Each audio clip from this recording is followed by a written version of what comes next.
For today, this morning, we are going to show you various features in the collaborative classroom as well as Blackboard tools that can be used in blended learning in a collaborative classroom. We have invited our assistant professor, Dr. Shanti Divaharan, to share with us on the collaborative learning strategy and Blackboard tools for use in a collaborative classroom. Dr. Shanti is a model user of collaborative classrooms. Let's welcome Dr. Shanti Divaharan. I'll keep the session as informal as possible. I'm really not used to lecturing, as you can see. Basically, I think when we conceptualized it, Philip asked me, he said, hey, have you tried the rooms? We started off with only 2 rooms. And it was really a refreshing idea to walk in, and my students were really excited. I mean, that's the first cut. We already won them with the color and the layout, and they were like, oh, this is so different. And I'm like, yes, we're going to do different things. And of course, getting involved with Philip means a lot more exciting times, right? The video that you just watched and the voiceover was also by me, all right? They're my students over there. And since then, actually, I've been using it because in LST, what we do is we deal with the ICT module, which is very much concentrated in our ECL labs, right? So that's very standard layouts. And the other module that we teach is the teaching and classroom management. So for that particular module, really we have to walk the talk. We have to model. I can't be standing here and talking to them and lecturing them about collaborative learning. It seems really, you know, preaching but not practicing. So we involve them in those activities really, and so that the student teachers then can go through the experience, see for themselves the difficulties, the challenges that they face, and also to do some level of reflection and then incorporate that into their planning. So that's exactly what we do in that particular module. It's a lot of focus on the pedagogy as well as, of course, managing. With the disclaimer, of course, that they're not going to have such nice facilities in their schools. It's going to be tables and chairs. I think one of the pictures just showed, you know, your square tables and chairs. So we do tell them, given that kind of a 40, you know, table and chair setting, how would you then try and customize it? Right? You may not have LCD panels, but you always have mahjong papers to fall back onto the table, you know, something along that line. So the strategy doesn't go away just because technology is not there. But I think what we want to impress upon, and for me, the last 2 years or so, to a certain extent, I think I've come to a stage where I cannot do without these classrooms. I'll be very honest with you. It's a case of being spoiled with the facilities. I'll tell you the reason, mainly because when we were allocated the classes, one of the tutorial rooms that I was given still had the traditional layout. Dr. Wong, we still have, right, some of the rooms? All gone already. How is it? I was allocated earlier in the year? Okay, right, so earlier in the year, we had those heavy, you know, tables and all. And so when I walked in, I said, I can't teach. I said, I can't teach in this classroom without having to move the tables around and actually forming the collaborative, you know, kind of a setting. So for the very first session, I just got my students to move around and just sit in clusters. And subsequently, we moved. We moved to a room similar to this because we wanted them to really have hands-on activities. Now, a couple of, you know, sort of things to take note of. One is, naturally, when you walk into the room, we can still do lectures because it doesn't change. The room by itself doesn't change the way we want to teach. So the tasks in our AG, we have planned it in such a way that they do their readings, they plan their activities. So when they come into the tutorial, there's no lecture. They start with activities. They do their presentation. We do a lot of facilitation. So we've really shifted from that mode of coming into class and lecturing them, you know, having 30 PowerPoint slides at the back end and actually going through it, no more, right? We don't do that, right? So it was a major shift that we had to make, and essentially our line to our student teachers is, you have the resources, you're independent, right?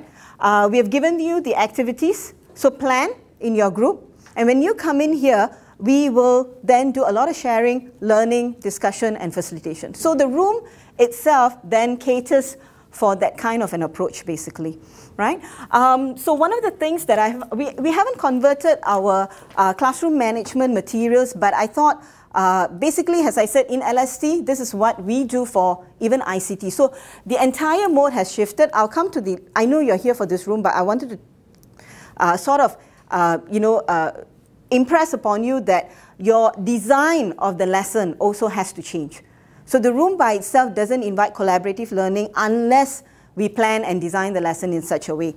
So essentially, our resources basically are all in here. The students go through the materials, the activities are given to them, they come into class, and it's purely facilitation. And at the end of the day, we consolidate the key points. So it's an entire shift from what we used to do probably 3-4 years ago, right? So in classroom management, basically, what we do is, for example, for brainstorming. Now, for those of you, probably, I'll just run this, okay? What we mean by brainstorming, because we do have some visitors here, so I'm not too sure whether all of you from are actually from the education line, right?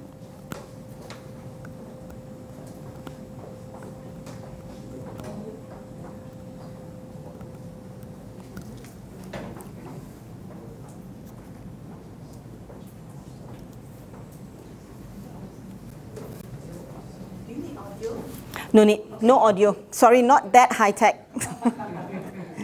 That's our initial version. We are moving on to voice over, but we really don't have the time.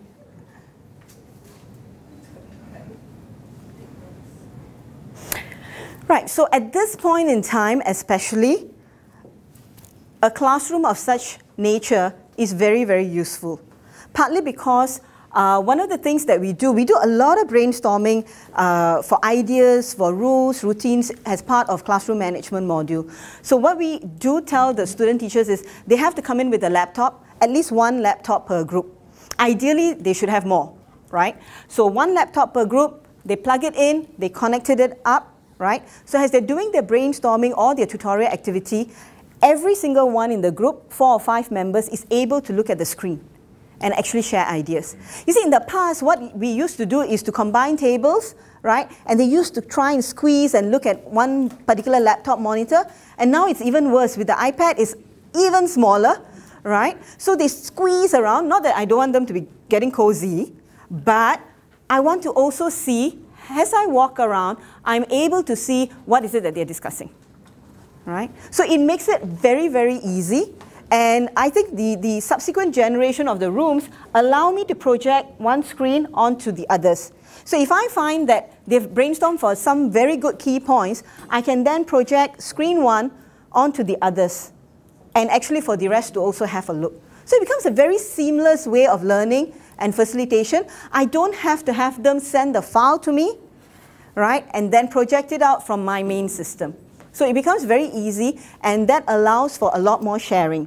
Similarly, in terms of gallery walk, when we do gallery walk, I don't really have to get them to move from station to station. Again, they can sit down where they are and observe. If they want to, they can actually walk around, and it's all projected. Now, as a tutor, for me, I find it very, very useful. As I said, I don't have to go in and look at what is it that they're doing. And really, I have to look at multiple laptops if I really want to. So they project it out, I give them feedback, I move on, and from where I'm standing, I can actually see the progress that they're making also. Very easy.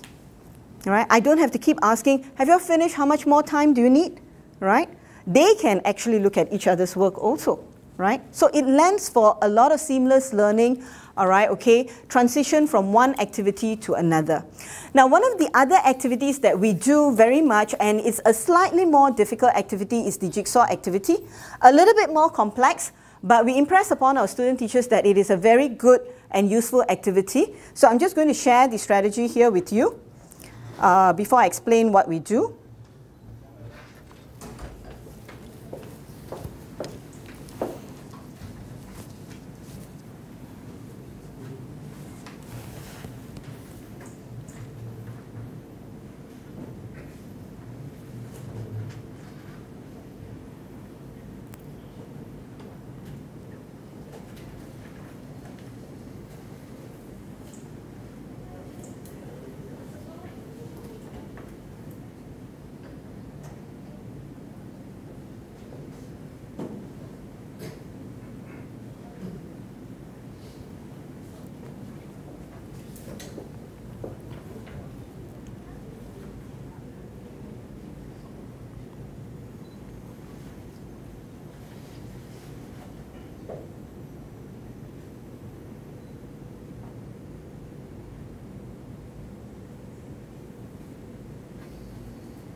Okay, so basically in this case, what happens is it's a home group, expert group approach, right? So in a class of 25, I could have certain expert groups focusing on certain topics.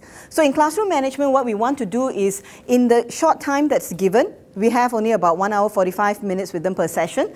So we want them to understand the discipline models, right? So the expert groups were given 4 different discipline models, right?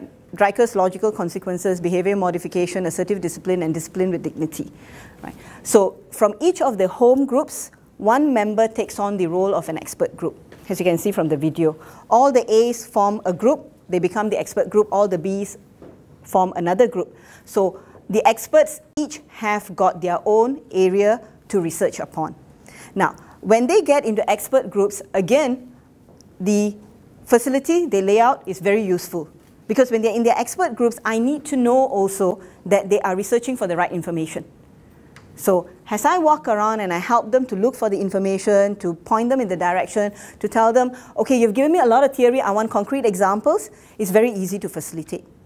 So once they've done their research in their expert groups, the next stage is to move back to their home group and teach each other, right? So the 4 different experts, logical consequences, assertive discipline, behavior modification, and discipline with dignity, all 4 of them will form the home group, and they will learn from each other. In this instance, again, in the past, it used to be my notes. You know, in the classroom, that's what we do. The students all have notes, and then they just verbally share, right? In this case, what happens is they can actually pull it out, right, and let their peers have a look at the concrete examples, right? Some of them actually had videos that they had downloaded, so they showed that to them to explain the concepts. Right? So in that capacity, it's very immediate.